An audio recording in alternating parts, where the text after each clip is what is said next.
অনন্যা দেখতে শ্যামলা বলে হয়তো নামটাও অনন্যা। সেদিন অফিসে যাওয়ার জন্য তৈরি হচ্ছিল সে। আয়নার সামনে ঘুরিয়ে ফিরিয়ে নিজেকে দেখছিল। চেহারাটা বাদ দিলে অনন্যার সব কিছুই ঠিকঠাক। আয়নায় দেখতে দেখতে নিজের প্রতি নিজেই প্রেমে পড়ল সে। অনন্যা, তুই কি তৈরি? দরজাটা খুলে গেল। দেখা গেল এক হাতে পর্দা সরিয়ে অর্ণব দাঁড়িয়ে আছে। সে অনন্যার বড় ভাই। 2 বছরের বড় হলেও তাঁদের সম্পর্কটা খুবই সহজ ও আন্তরিক। ছোটবেলা থেকে সে অনন্যার খুব খেয়াল রাখে।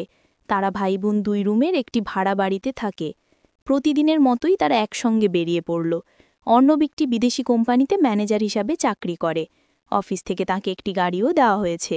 সে নিজেই গাড়ি চালিয়ে অনন্যাকে এনজিওতে নামিয়ে দিয়ে যায়, তারপর নিজের অফিসে যায়।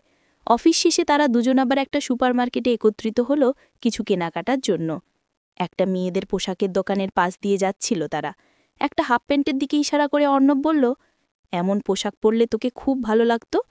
অনন্যা বলল, আমার যে চেহারা তাতে এসব মানাবে না। আমি এসব পরে বাইরে গেলে সবাই ঠাট্টা করবে।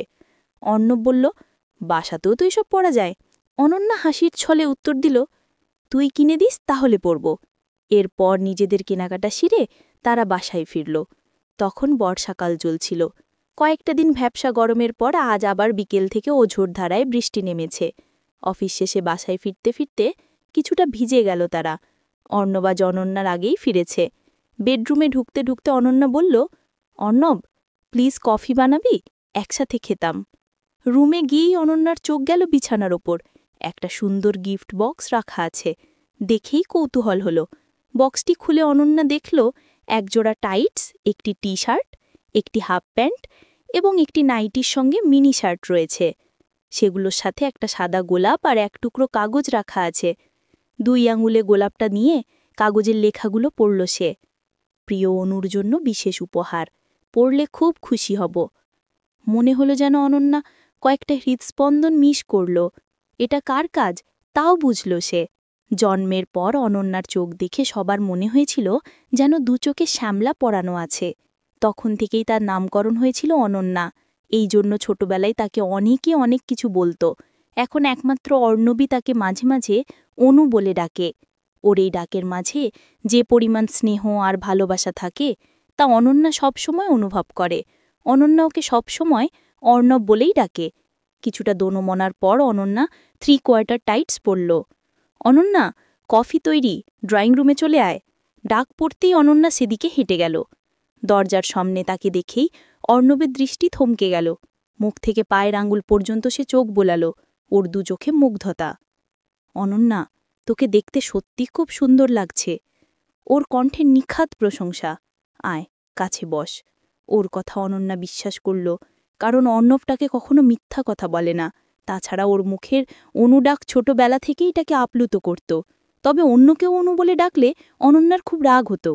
এমন পোশাকে কিছুটা লজ্জা লাগলেও অনন্যা সামনে এগিয়ে ওর পাশে বসল। অলস চোখে টিভি দেখতে দেখতে, কফির কাপে ছোট ছোট চুমুক, টুকটাক কথা, কখনো বা মৃদু হাসি। এটা তাদের বরাবরেরই অভ্যাস। গল্পে গল্পে সময়টা সুন্দর কেটে গেল। অর্ণবের সাথে গল্প করতে অনন্যার সবসময় ভালো লাগে। আজ আরও ভালো লাগল। সময়টা তারা এভাবেই পার করল। দ্বিতীয় দিন অনন্যা সাদা হাফ প্যান্ট আর লাল স্লিভলেস শার্টটা পরল। অর্ণবের সামনে এমন পোশাকে যাবে কিনা এই ভাবনা ক্ষণিকের জন্য মাথায় এলেও কৌতূহলী মন বলল, দেখাই যাক না কি হয়। অনন্যাকে দেখে অর্ণব আজও মুগ্ধ। কৌতূহলী দৃষ্টিতে তাকালো। মনে হলো ওর 2 চোখ যেন আজ খুশিতে নাচছে। এরপর তারা কফি খেতে খেতে টুকটাক গল্প করছে। কফি শেষ করে অর্ণব উঠে গেলে অনন্যাও নিজের রুমে চলে আসলো। খানিক বাদে টের পেল অর্ণব তার পেছনে এসে দাঁড়িয়েছে। অনন্যা অপেক্ষা করল। একসময় অপেক্ষার অবসান হলো। তখন অনন্যা ওকে বলল, কি দেখছিস? চেহারাটা খুবই কুৎসিত, তাই না? ও বলল, আমি তোর অন্তরের খবর রাখি, তুই তোর চোখের মতনই সুন্দর। অনন্যার ছাড়া মুখ নিঃশব্দে হাসিতে ফেটে পড়ল। সে বিশ্বাস করল, কারণ অর্ণব তাকে কখনো মিথ্যা প্রশংসা করে না। তারা কথা বলছে, তাদের কথা যেন কখনো ফুরোয় না। অনন্যা ওকে বলল, তুই কি কোনো মেয়েকে ভালোবাসিস? ও বলল, একজনকে। অনন্যা বলল, বলেছিস তাকে? ও বলল, এখনো বলা হয়নি, বলবো কিনা ভাবছি। অনন্যা বলল, দেরি না করে বলে ফেল, মেয়েরা ভালোবাসার কথা শুনতে খুব ভালোবাসে। ও বলল, তোকে যদি কেউ কখনো বলে আমি তোমাকে ভালোবাসি, তাহলে তাকে সারা জীবন মনের মাঝে বন্দি করে রাখবি। অনন্যা ওর 2 হাত ধরে বলল, আমার মতো সাধারণ মেয়েকে কি কেউ কোনোদিন ভালোবাসার গান শোনাবে? অনন্যা নিজের ভাবনায় ব্যস্ত, আর ওদিকে অর্ণব তার ভালোবাসার কথা বলতে শুরু করেছে। 12-13 বছরের একটা চঞ্চল মেয়ে বৃষ্টিমুখরিত এক দুপুরে আমাকে তার সঙ্গে খেলা করতে দিয়েছিল।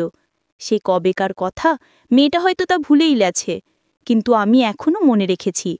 সেই দিন থেকেই আমি মেয়েটাকে ভালোবাসি। যেমনই হোক, কিন্তু পবিত্র এক ভালোবাসা বুকে নিয়ে তার জন্য অপেক্ষা করে চলেছি। তখনই অনন্যা চমকে উঠল। ভুলে যাওয়া স্মৃতি তাকে ভাবিয়ে দিল। মফস্বল শহরে টিনের ছাউনি দেওয়া প্রাচীর ঘেরা দালান বাড়ি, একটা মাধবীলতার গাছ চালের উপর উঠে গেছে। সেদিন হয়তো গাছে প্রচুর ফুলও ফুটেছিল, থোকা থোকা ফুল। টিনের চালে ঝমঝমিয়ে বৃষ্টি পড়ছে। ঘরে থাকাই দায়। 2 ভাই বোন ঘর ছেড়ে উঠোনে দৌড়াদৌড়ি করে ভিজতে লাগল। মেয়েটা দৌড়াচ্ছে, ভাইটা ধরার জন্য বোনের পিছু পিছু ছুটছে। এক সময় সে চঞ্চলা বোনকে ধরে ফেলল। টিনের চাল বেয়ে জলের ধারা নেমে দুজনের শরীরে আছড়ে পড়ছে। ভাই বোন জল নিয়ে খুনছুটি করছে। কিশোরীবেলার সেই স্মৃতি অনন্যা ভুলে গিয়েছিল। সুদূর অতীতের বৃষ্টিস্নাত স্মৃতি যুগ পেরিয়ে আর এক বর্ষণ মুখরিত সন্ধ্যায় তার মনকে গভীরভাবে নাড়া দিল। এতদিন একজন পুরুষ মানুষের ভালোবাসার কাঙাল ছিল অনন্যা। সেই কাঙ্ক্ষিত ভালোবাসা যে এভাবে কোলের ওপর লুটিয়ে পড়বে, তাকে বা জানত? কিন্তু এটা কি সম্ভব? জানি না। অনন্যা একটা দীর্ঘশ্বাস ছাড়ল। অর্ণবের কথাগুলো কানে বাজছে। সে শুধু অনন্যাকেই ভালোবাসে, আর অনন্যাকে ছাড়া কোনোদিন কোনো মেয়েকে ভালোবাসেনি। স্তব্ধ হয়ে বসে অনন্যা ভাবছিল। অজান্তেই হাত দিয়ে অর্ণবের চুলগুলো বারবার এলোমেলো করে দিল। ও তখন অনন্যার কাঁধে মাথা রাখল আর ফিসফিস করে বলল, অনু, আমি তোকে সত্যিই ভালোবাসি। ওর কথার কি জবাব দেবে অনন্যা জানে না। বাইরে অবিরাম বৃষ্টির শব্দ, রিমঝিম শব্দে অনন্যার ভিতরে উদাসী হওয়ার মাতম শুরু হয়েছে। ও অনন্যাকে কিছু বলতে চাইল। বাধা দিয়ে অনন্যা বলল, কথা বলিস না, এখন শুধু আমার কাছে থাক। ওর কাঁধে মাথা রেখে গুনগুন করে প্রেমের গান গাইতে গাইতে অনন্যার একটু ঝিমুনি এসে গিয়েছিল। একসময় প্রসন্ন মনে দুজন ঘুমিয়ে পড়ল। ঘুম যখন ভাঙল, তখন জানালার কাঁচ ভেদ করে সূর্যের আলো তাদের শরীরে আলপনা আঁকছে।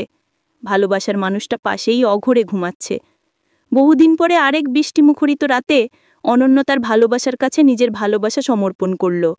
এ যে কি আনন্দের, তা বোঝানো যাবে না। কারণ অনন্যাও যে তাকে প্রচণ্ড ভালোবেসে ফেলেছে। যে মানুষটা এতগুলো বছর ধরে অনন্যার জন্য ভালোবাসা জমিয়ে রেখেছে, তাকে না ভালোবেসে কি পারা যায়? বন্ধুরা, এই গল্পটা তোমাদের কেমন লাগলো কমেন্ট করে জানাবেন। এমন আরও ভিডিও পেতে আমাদের চ্যানেলটি সাবস্ক্রাইব করে পাশেই থাকুন। ধন্যবাদ।